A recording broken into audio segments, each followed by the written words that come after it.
What's going on, everyone? This is Eric, and we're going to do a season recap for Crown 2027 HGSL from a statistical perspective. My mistake, I thought that you guys did have another tournament, but it seems as though the Spooky Nuke one was the last one. So it is time to go through the season with respect to the statistics, both from a team perspective and from an individual perspective. Okay. So as I mentioned during many times, there were certain goals that we were trying to meet as a team statistically.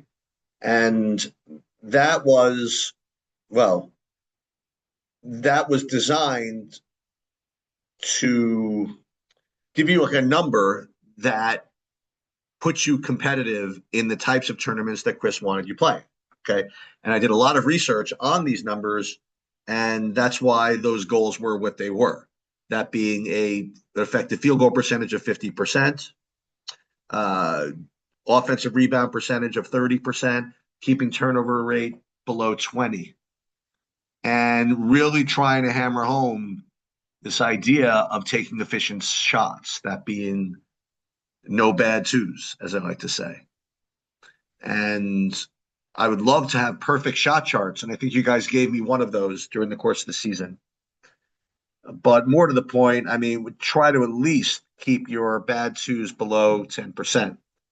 And when you get to next season and you're playing in 17s, I'm going to be even meaner about it. So something to prepare for. All right. Let's take a look at the stats for the whole season, right? Whole season, and that's 26 games. That's almost a full college season. And keep something in mind also, there were probably 4 or 5 games that we didn't even get recorded, simply because, again, it's out of my control.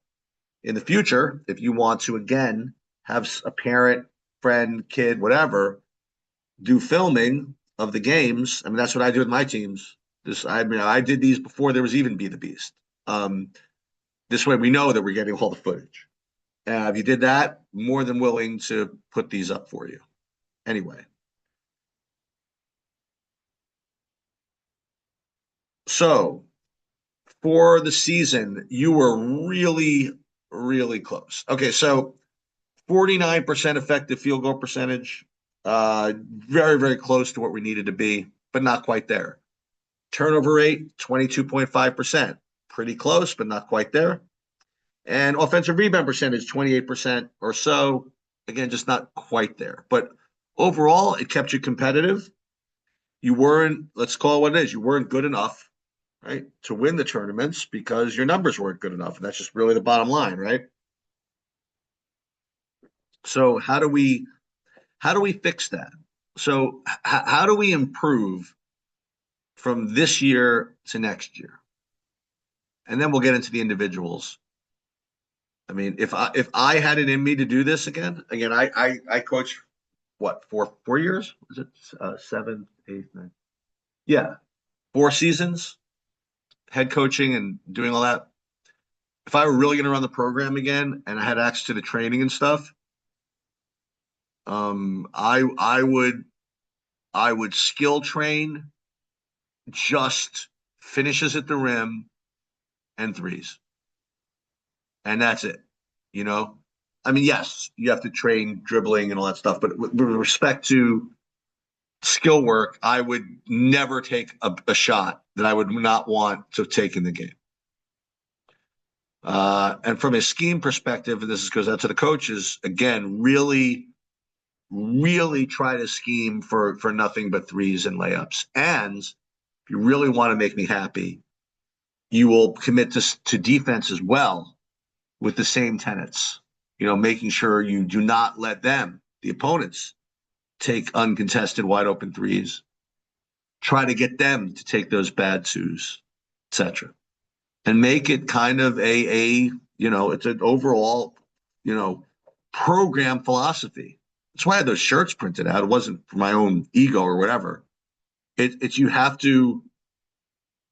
Everybody's got to commit to this idea of playing correctly from an analytical perspective. Okay, All right, let's have some fun. Well, let's look at the shot chart first. Shot chart for the whole season. We can do that. So you'll see, I mean, we can just count these off: 34, 72, 117, 126, 141, 153. So you had 153 bad twos out of 1,150 attempts.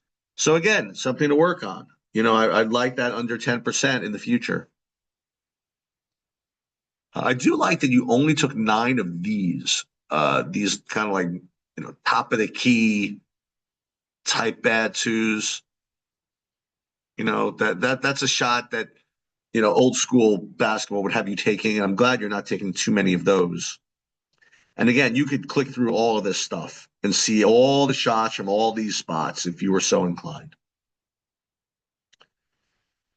Okay, let's take a look at the stats for the season from an individual perspective. So what I challenge you guys to do as individuals is this.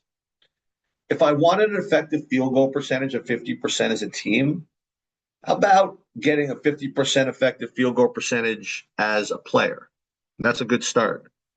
And the way you can break that down even more is because some people are not 3-point shooters, some people are not, whatever. You should be able to either shoot 50% from 2 or 33% from 3, because those things correspond to a 50% effective field goal percentage. I don't ask when you be able to do both, but you always have 1 or 2 kids that can do both. But at the very least, be able to do one. So let's take a look and see how we all did as individuals during the season. Okay, let's first see who was able to get 50% from 2. And there were plenty, Kenyatta, only 7 games on this team, not a great sample size, but still that was pretty good. Jordan, he's not on the team anymore, but he had 60%. Kyle, very nice, 54% from 2. And also you have Nick and Ryan. Ryan's not in the team either anymore. It's kind of sad. Anyway, Nick, 51%, very good. Now, when it comes to shooting from 3, again, let's see who's got more than 33%. We got a bunch. Pavlos, he disappeared. Christian, very, very nice, man. I was cautiously pessimistic about you being able to put up a good percentage, and you did it. Very, very nice, 38%. Nick, 36, and Kyle, 35. All 3 of you guys satisfied that. And to that point, both of you, both Nick and Kyle, are the big champions as far as effective field goal percentage, because you were able to have shot both 50% from 2 and 33% from 3. And that's excellent. That's a really, really good job, both of you guys.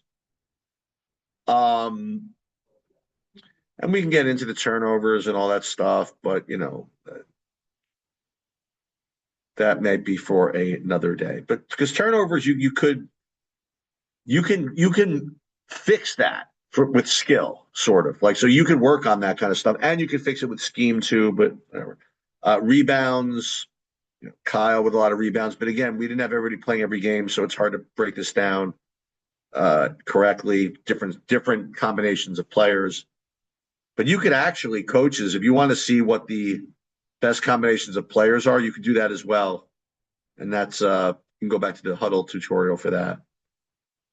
Kyle, 20 blocks. It's really good. Anyway, overall, I thought you guys did a nice job. You got kind of hammered by defections and injuries along the way. But you know what I will say? I'll call you out, Jake. I want you to do better next year. Okay? I mean, you've been around. I mean, I don't really like these percentages from you. I want you to improve. I want you to work on your threes during the season. You gotta picked up some size over the last year or two. You might get even a little bit bigger. I'd like you to get into the gym and continue to work on these shots because I think you're better than this. That's again, don't mean to call one person out, but that's just what's on my mind. That's pretty much all I have for you guys. I hope you guys enjoyed some of this or none of this or all of this. Doesn't matter to me. And have a good rest of the summer. And who knows, maybe you'll see me pop into the one of your games at some point this fall or winter. That will do it.